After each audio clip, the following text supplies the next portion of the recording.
성경 말씀을 보겠습니다.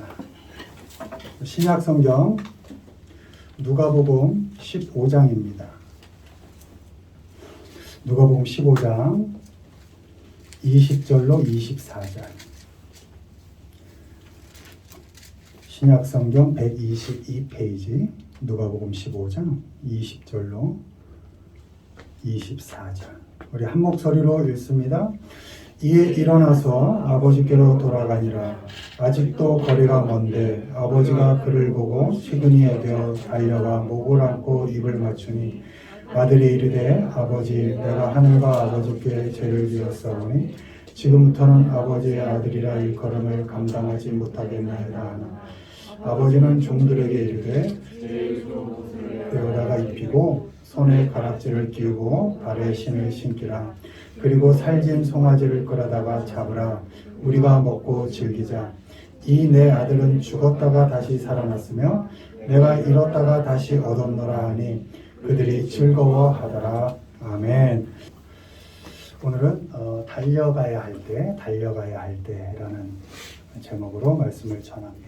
1번 보시죠. 읽습니다. 사람을 품을 때 우리 말씀 한 번 더 읽겠습니다. 이에 일어나서 아버지께로 돌아가니라.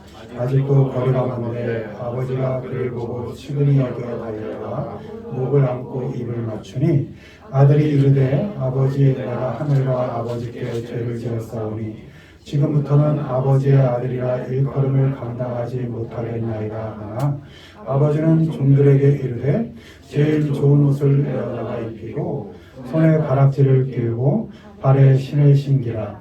그리고 살진 송아지를 끌어다가 잡으라. 우리가 먹고 즐기자. 이 내 아들은 죽었다가 다시 살아났으며 내가 잃었다가 다시 얻었노라 하니 그들이 즐거워하더라. 아멘. 달려가야 할 때.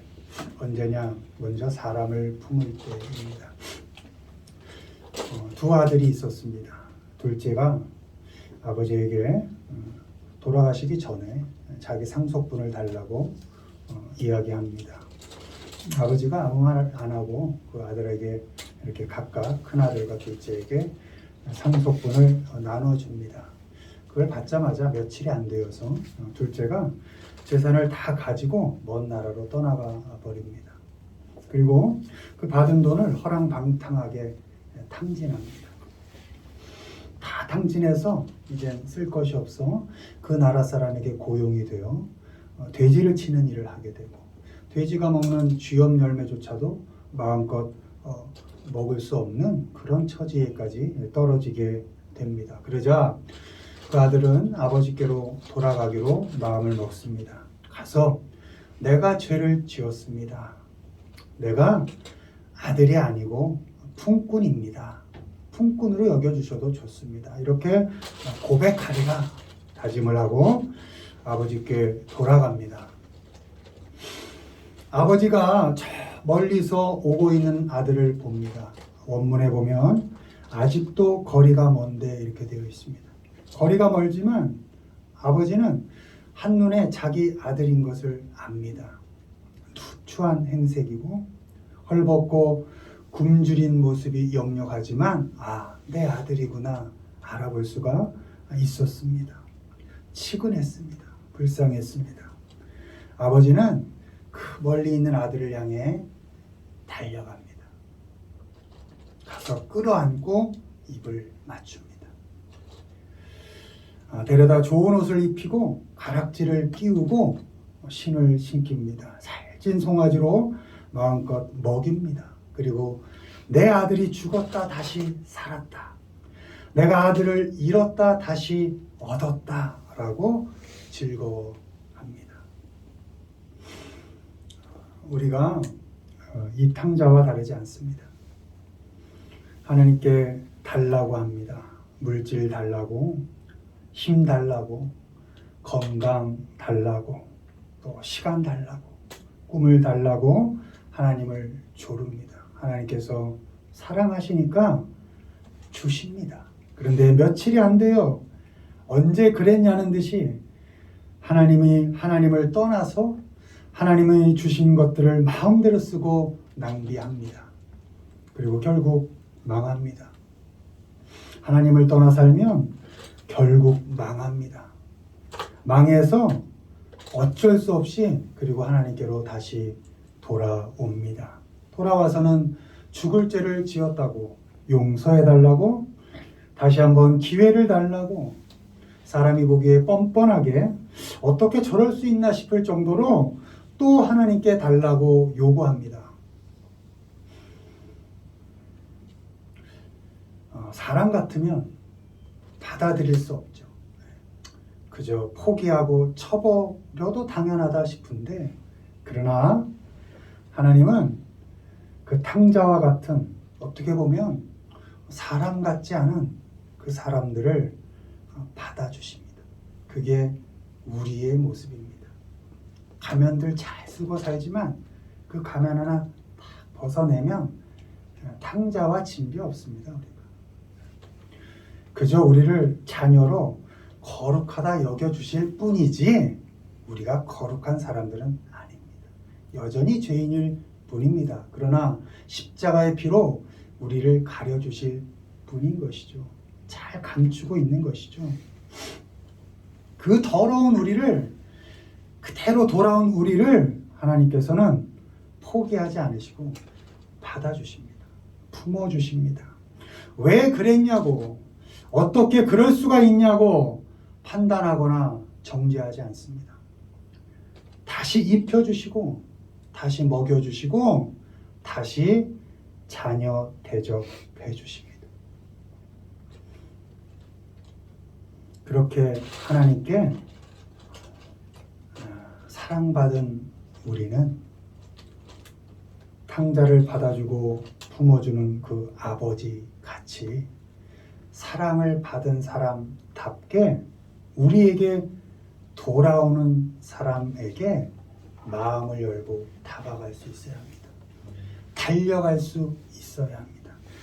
나의 더러운 모습을 다 받아주신 하나님께 감사하면서 내겐 요만한 죄진 그 사람을 정죄하고 판단하고 거부하고 갈라치게 하고 받아주지 않는다면 그건 하나님의 자녀의 모습이 될 수가 없는 것입니다.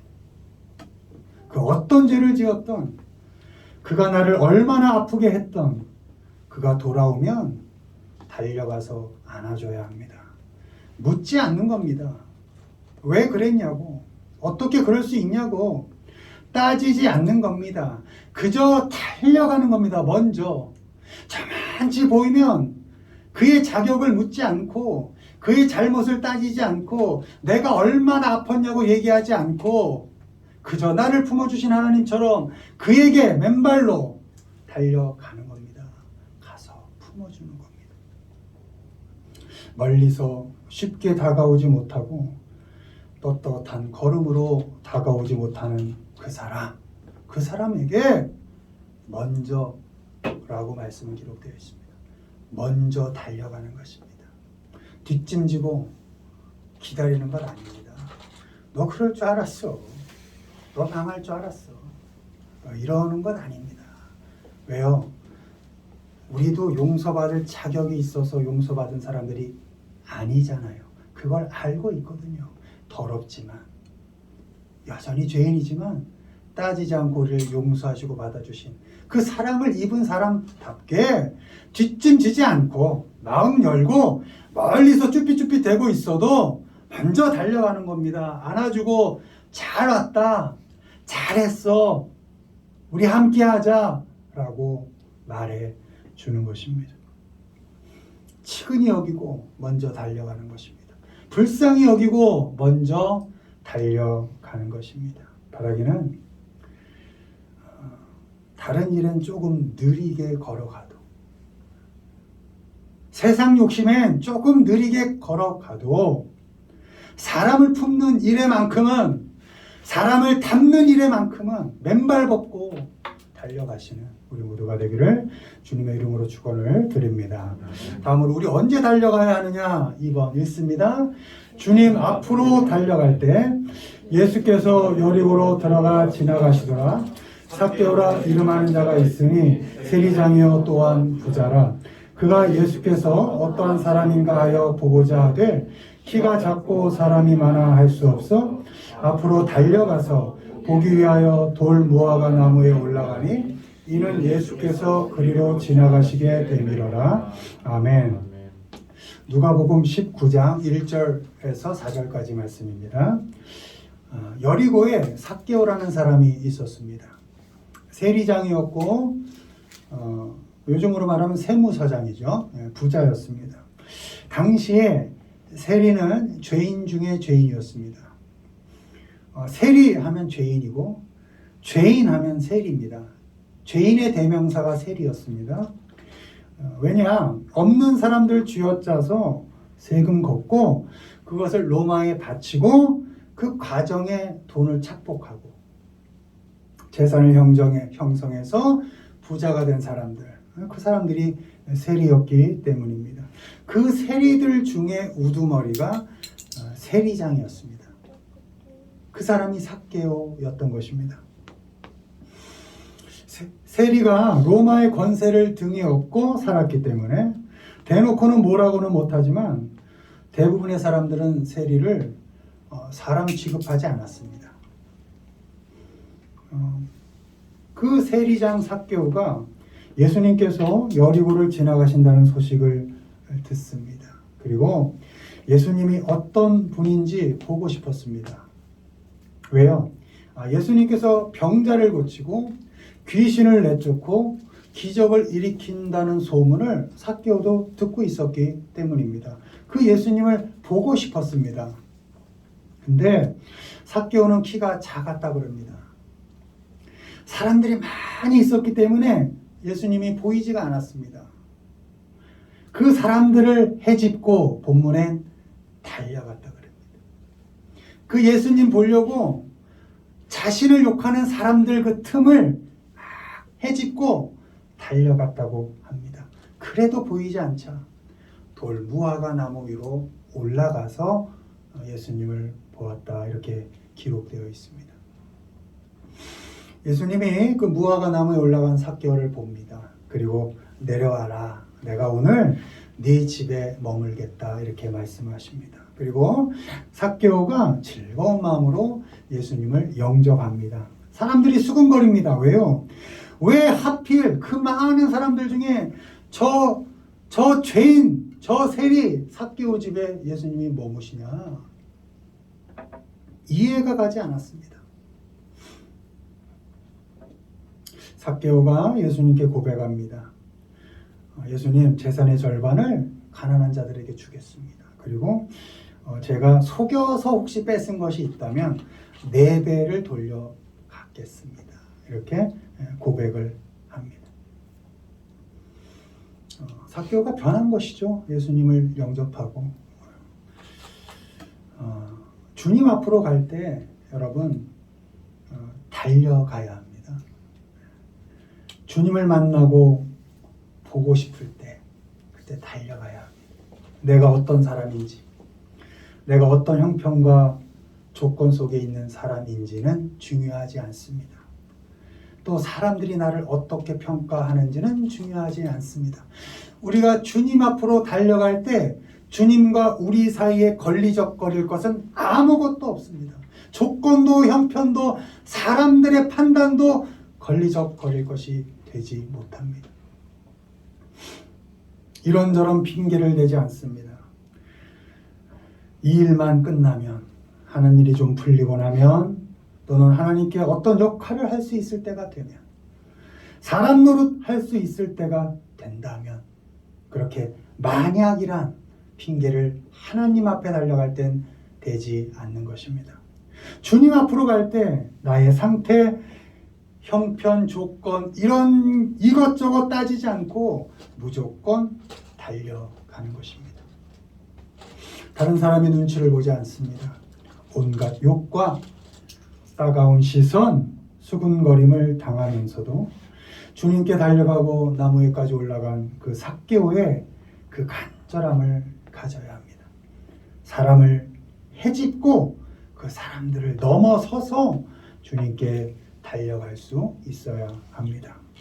따가운 시선을 보내는 그 사람의 눈이, 수군거리는 그 사람들의 입술이 내 영혼의 문제를 결코 해결해 주지 않습니다. 차가운 눈빛과 더러운 말들을 무시하고 당당하게 주님 앞으로 달려가는 것입니다. 왜요? 내 영혼의 문제, 나의 죄의 문제를 해결하실 분은 이 사람들이 아니고 우리가 처해 있는 형편과 상황과 조건이 아니고 오직 한 분 주님밖에 없기 때문입니다. 주님께로 갈 땐 달려가는 겁니다. 조건 무시하고 사람들의 말 무시하고 하나님께로 주님 나 그대로 갑니다 하고 내 모습 그대로 주님께로 달려가는 것입니다. 도움이 될 만한 사람, 의지가 될 만한 사람들에게도 피굴함을 보이지 않습니다. 어려울 때 뭐 좀 도움을 받을까 하고 사람들의 눈치 보지 않습니다. 어렵고 힘들 때도 사람 먼저 보지 않고 비굴하게 굴지 않고 당당하게 떳떳하게 왜? 나를 해결하실 분은 주님 한 분뿐이니까 그 주님 앞으로 달려가는 것입니다. 머뭇거리지 않는 것입니다. 내 삶의 문제와 내 모든 영혼의 문제를 해결해 주시는 분은 주님 한 분뿐이심을 믿고 사람들의 평가, 환경, 조건을 헤집고 당당하게 주님께로 간절하게 달려가야 합니다. 바라기는 다른 일에는 조금 느리게 걸어도 또 죄된 일, 또 세상 일엔 조금 느리게 발을 담그더라도 주님 앞에 달려갈 때, 주님께로 달려갈 때는 빠르게 눈치 보지 말고 맨발로라도 달려가시는 우리 모두가 되기를 주님의 이름으로 축원을 드립니다. 아멘. 말씀을 맺습니다. 우리 신앙인들이 열심히 달려가야 할 때가 있습니다. 물론 우리의 삶은 표대를 보고 달려가는 겁니다. 표대를 보고 달려갈 땐 조건이 있죠. 뒤에 것을 잊고 가는 겁니다. 조건 따지지 않고 사람의 판단 따지지 않는 것입니다. 달려가는 것입니다. 근데 중요한 건 언제 더 열심히 달려가야 하느냐? 사람 품을 때입니다. 여러분 돈 너무 소중합니다. 돈 없어서 굶어 보십시오. 돈 없어서 아이들 교육을 못 시켜 보십시오. 차라리 내가 죽는 게 낫다라는 생각이 들기도 할 겁니다.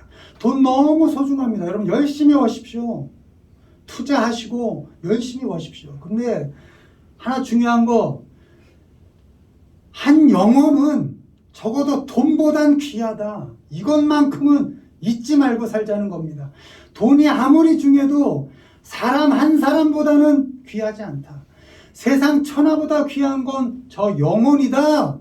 이것만큼은 잊지 말자는 겁니다. 그러니 그 영혼 품으러 갈 때, 그 사람 살리러 갈 때, 안으러 갈 땐 달려가자는 겁니다. 나 이런 사람이니까 안 돼. 내 조건이 이러니까 안 돼. 다 집어치우고 사람 살리러 갈 땐 달려가시자는 겁니다. 그리고 주님께로 갈 때 누가 뒤에서 날 잡아 끌어도 탁탁 쳐내고 나 하나님께 가야 돼. 나 주님께 가야 돼. 하고 당당하게 주님께로 달려가셔서 우리 삶의 문제, 특별히 우리 영혼의 문제를 주님 앞에서 해결해 가시는 우리 모두가 되기를 주님의 이름으로 축원을 드립니다.